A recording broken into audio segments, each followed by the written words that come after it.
Welcome everybody. I'm Steve Powell. I've owned Delta Systems since 2005. A company was started in 1986. We've been mainly in Columbia, Missouri, but now we're across the country. We're a team of about 30 people.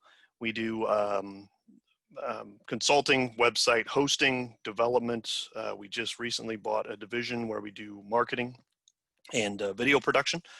But we've really focused a lot of efforts recently on e-commerce and lots of startups. I'm involved with Centennial Investors. I help Quentin Messberger all the time with vetting people and ideas, and happy to get things rolling for you just with some ideas. This is a presentation I gave before, and so I'm going to go run through it again here, and if I can click on the space bar, there we go.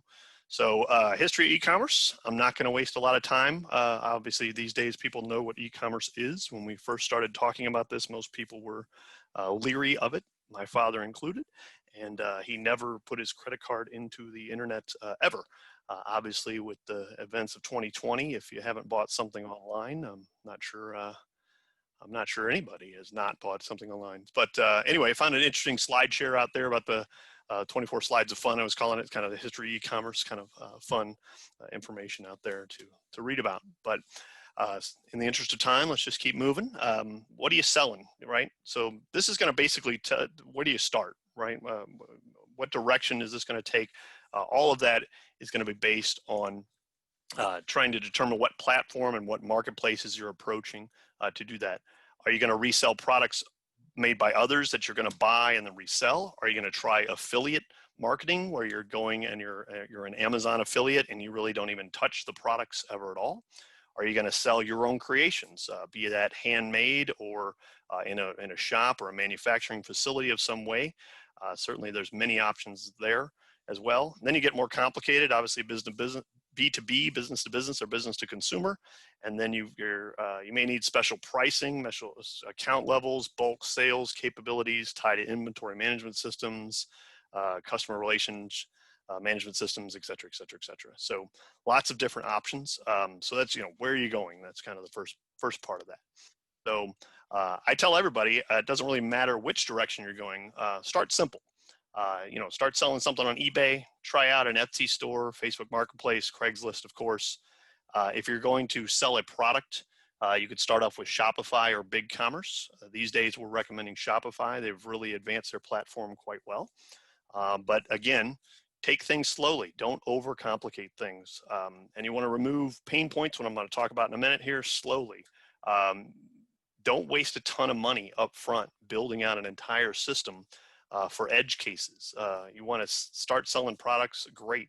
The next pain point that comes along is going to be, how do I do order fulfillment? How do I get these things out the door, right? Things like that. You just want to, let's just start slow. Go from there. Stick with the popular crowd. There are thousands and thousands of e-commerce solutions out there, the thousands of credit card processors out there as well. I can give you many, many horror stories where we have worked with companies. They have come to us after horrible experiences where their company almost went out of business. And usually that was technology related. We had one client that actually moved over to a platform and the entire website loaded with JavaScript that Google could not see. Therefore, all of this link building and all the great content they had put on, Google just became blind to all of it. And their sales dropped substantially. They went from 6 figures a month down to 4 figures a month, and it almost completely destroyed them. And then always remember that technology is going to rot, so you're always going to be looking for something else. You're going to want to ride this horse as long as it fits your need. But always know that if you stick with something like, no, I don't have to do anything, this is a living, breathing thing. You're going to have many, many components to this that need to be updated internally, externally, all the way from marketing to, again, order fulfillment and everything in between. So expanding and automating your transaction flow, very fancy terms, right? So systematically eliminating those pain points, how do you do that? So I did a whiteboard at one point. I kind of took a picture of it, and I keep using it all the time. I just, somebody said, well, how do you, what's a e-commerce store? What's the whole deal here? So if we start in this upper right corner here, domain registration, right? Find a great domain name. That's a whole discussion. Should I spend $10,000 on a .com? Is it .net okay? All of those things. We could probably talk an hour just on that. That domain has to be hosted somewhere. Somebody has to provide it to the internet. You're going to pick somebody that can go with that. I'm using a WordPress as the person I was talking to in this. I can easily now replace the word WordPress with Shopify and have a store up within minutes. WordPress has a e-commerce component called WooCommerce that kind of slaps on there, and then you kind of just start approaching the how do you keep adding things to it, and you add friendly. You add a theme to it. You have a look and feel. You have a color palette. You have marketing. You have marketing information that you want to put on that site, pages of content that's going to get attention, certainly, and you want to go with that. But you don't want to just find a theme that you like. You have to have one that works well with the platform you're on. If it's WooCommerce, obviously Shopify has its own platform in that. And then you start adding and turning on specific features. If you're doing digital, you're selling a PDF, or you're selling a booking of a service, or you have specific vendors that you're dealing with, you want to integrate with those platforms. Those are what are called plugins that are going to snap into to WooCommerce or to Shopify and the likes. Obviously, you want to collect money. That goes through what's called a payment gateway. Here I list out Stripe, PayPal, Amazon Pay. This is where there are thousands of options out there for that. But again, if you're just getting started, stick with the popular ones. Amazon Pay, not as popular as PayPal. Some people only will use PayPal. Stripe is one that allows credit cards as well, and now Apple Pay as well. So the more options you're giving people, obviously, the easier it makes them to you're removing that pain point on their side. They're removing that hesitation for them to buy from you. So, and then you got to ship those products out, right? So you're going to integrate with a third-party system, maybe when you get more complicated, but right off the bat, obviously that order is going to come in, you're going to print it off the printer, and then what? You're going to go find boxes and go from there. You're going to eventually negotiate rates with U.S. Postal Service, the UPS, FedEx, depending on what you're selling. And then you get more complicated. You got to start managing more inventory. And then, maybe you have multiple distribution centers, all kinds of options. And then you got to deal with people returning that. And so setting a policy for that, and obviously being able to automate that in and get your money back and forth. Shoppers can also attach to you. If you just want to start out, again, simply, you start out with an Etsy store, you start out with that Shopify concept, that all just ties into shipping. You still got to manage what you're doing down here. Etsy, and then there's a thing called Amazon Handmade that allows you to sell on Amazon. And then, of course, I should add on here Facebook Marketplace, a super easy place to just sell almost anything. Go grab if you have an Xbox, go grab an Xbox game and go sell it. It's a lot of easy options out there just to get your feet wet, and you don't have to really mess with a lot of the nuts and bolts behind that in the system. So. Okay, so when I'm talking about getting rid of those pain points and talk about starting up, you want to first thing we always tell people is, how do I decrease those fees, right? I'm paying for the platform that I'm on. I'm paying for Etsy. I'm paying for Shopify. And then the credit card fees. If you put something on Kickstarter right now, Kickstarter is going to take 5% for the credit card processing, and they're going to take 5% as the Kickstarter fee. So if you expect to make $100,000, expect them to get $10,000 of that information. If that's acceptable to you, great, go for that. But when we worked with a couple companies, there's one called Glowforge out there, glowforge.com. They make a laser. They didn't want to give 10% of their fees to them, and so we actually built them a very custom Kickstarter platform. And at the same time, that allowed, we also gave them the ability to have a referral code. If I bought that, now I have a referral code that I can give to you. I got $100 off my laser, and you could get $100 off your laser as well. And at the end of the day, they sold $29 million worth of lasers in 30 days. Had they gone on Kickstarter, that would have cost them $2.9 million. They did not pay us $2.9 million to build that. So they got a pretty good deal. And so that worked very well, and very custom solution to them. Next thing we always tell people is, get those supplier costs down. Start buying in bulk. Alibaba now becomes your friend if you're trying to find supplies that you're buying in. You can buy a whole shipping container full of products and get them in. If you have a place to put that shipping container, get those supplier costs down is great. Three, if you're doing so well, you've got a whole room full of orders, you're working nights and weekends, you're going to want to figure out that inventory flow. You're going to have to figure out, ebbing and flowing of that as well. And then again, it's streamlining the shipping. UPS will give you free boxes. USPS will give you free boxes. Getting in their systems, you can negotiate rates with UPS, and if you're selling enough, you actually can. A rep will show up at your door and talk with you and negotiate rates down. USPS doesn't really do that, but you can do that. And then number 5, of course, always important, is reducing fraud in the system, and the like. So if you're using something like PayPal, that's built in, where PayPal guarantees fraud protection if somebody paid with PayPal, not with a credit card through PayPal. Credit card companies, you're on the hook most of the time, unfortunately. Somebody has up to 6 months now, 180 days after they purchase something. We own, not only do we build e-commerce, but we also own an e-commerce business, and we have items that are sold. And we had a gentleman that bought $200 worth of products, and then a week later bought another $300 worth of products. And that second order he claimed was fraud 4 months later. And we had no recourse. But even though we had this whole proof of him, taking shipment of the first one, they didn't care. The credit card companies don't care. So obviously reducing that fraud, reporting that fraud, and handling it, obviously get that out of the way as you optimize out. But let's not worry about that right out the gate, right? You got to worry about selling items. So how do we do e-commerce? How do you get complicated? There are so many moving parts in this. I guess the only takeaway from this, I don't expect you to memorize this or look at this. This is kind of where we start on discussions. There's a lot to what we do.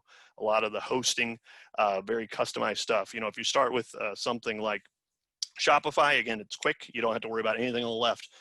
There's a whole new concept that's shown up there that Avalara and TaxJar take care of. If you sell more than 200 orders or $100,000 worth of product into most states in the United States, you are now responsible for collecting and distributing and paying sales tax to those states. Previously, the rule was that if you had what was called a nexus in a state, that's the only state you paid sales tax to. So in Missouri, if I was operating and I had an office and this is where my warehouse was, I only had a nexus in the state of Missouri.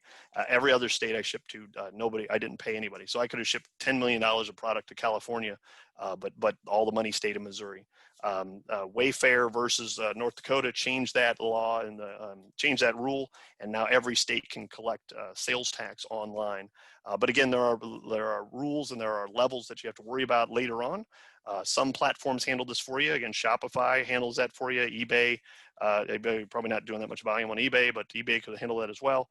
But then you have to start looking at other options if you go with a custom stack, and TaxJar and Avalara are 2 options for that to do that. So again, I could spend an hour on this diagram alone, just kind of talking about how we do things. But there's many aspects to fraud protection, to intrusion protection, to incorporating with other systems, and tying out to Google Analytics and everything in between. But that's kind of how we handle it. So, how am I doing on time? You're doing fine. Got a couple more minutes. We've got one Great. question. I've got a couple others. Next step, more training. Obviously, just keep watching this. Get a hold of somebody that's doing this, right? Living it, doing it, talking with them, or just start a site. Etsy, Facebook Marketplace, Shopify, really easy to start, very low cost. You can start selling something on Etsy and not even be paying $3 a month for that kind of stuff. If you've got your own products. Shopify, obviously a good place where you can play around, lots of tools in there and lots of room to grow. And I love to hear people that are like, oh, we started out with Shopify and boy, we've outgrown it. And tell us why. And so now we help people get off that platform because they've outgrown it and grown to something else. And it's really success stories can be made in many different directions, but obviously you got to start somewhere. And these are the ways we recommend. So a couple of questions. One was about Shopify. You mentioned that several times, and this gentleman or this person says that they had a website with a Pay Now button from PayPal. is Shopify just really easy to use and affordable for somebody that's just starting out? It is. Yeah, they've got several plans. They've got a free trial. You don't even have to. Put down a credit card, I think, to even start that. They've got a. You can leave your site in developer mode for months. You can play around with it all you want. They have example sites. They have a lot of things like very cookie cutter sites. What are you selling? Am I selling generic merchandise? Am I selling fashion? I sell shoes, whatever it is. We have some people that they try to diversify too quickly, right? And some people, we always recommend, specialize in something first before you start going crazy with your site.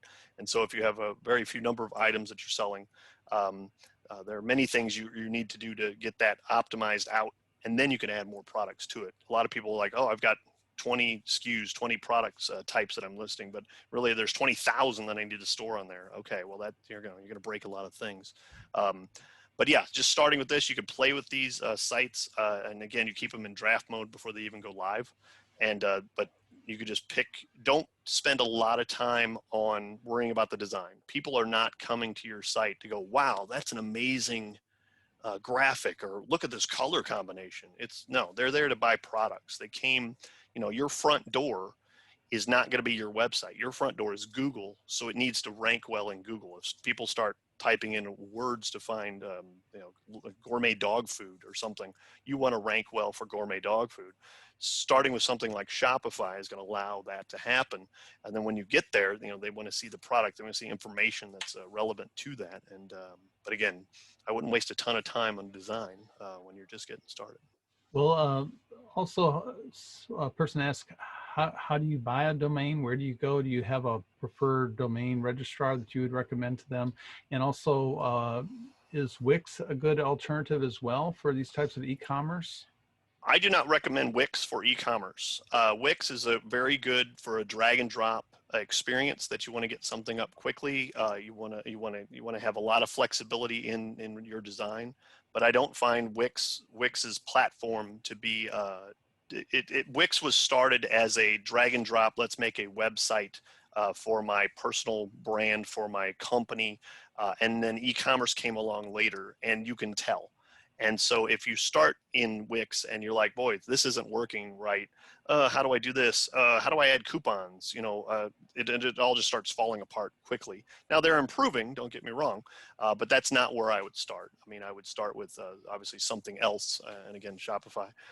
Buying a domain, we do all of our domain registration through GoDaddy because they're the world's largest registrar. They have like 35 million or something domains that they handle every day. I prefer this because I like their interface. I also like how it renews automatically and how I can protect myself. I do not recommend Network Solutions. Network Solutions is extremely expensive for domain registration, and moving things on and off of their platform is really a pain in the butt. So 1&1, Bluehost, a lot of others, WP Engine, all of that, they'll all have hosting registrars. There's also a website called Namecheap that you can register your domain through as well. But yeah, I like GoDaddy because they manage things well for us, and transferring data, or transferring domains in and out is relatively easy with that platform. So Steve, would you recommend that people also look into something called A/B testing? I've heard that in e-commerce. Could you maybe explain a little bit about the value, or whether that is not valuable when you're starting out? Sure. Value starting out, that has no value when you're starting out, in my opinion. We deal with, we last year we pushed over $250 million worth of transactions through systems we built or maintain. And I can tell you, out of the dozens and dozens of companies that we work with, I'm going to say 10 do A/B testing. And I don't know the results of that. It seems almost statistically insignificant, frankly, to me, unless it's extremely obvious. Like, wow, we completely radically changed how we did the checkout process. We did a one-page checkout versus a three-page checkout. That kind of thing. That's well beyond A/B testing, in my opinion. But people are like, oh, what if we make the buttons blue? Oh yeah, we got 12% increase. Well, did you get 12% increase because you changed the button on a weekend and you got more traffic?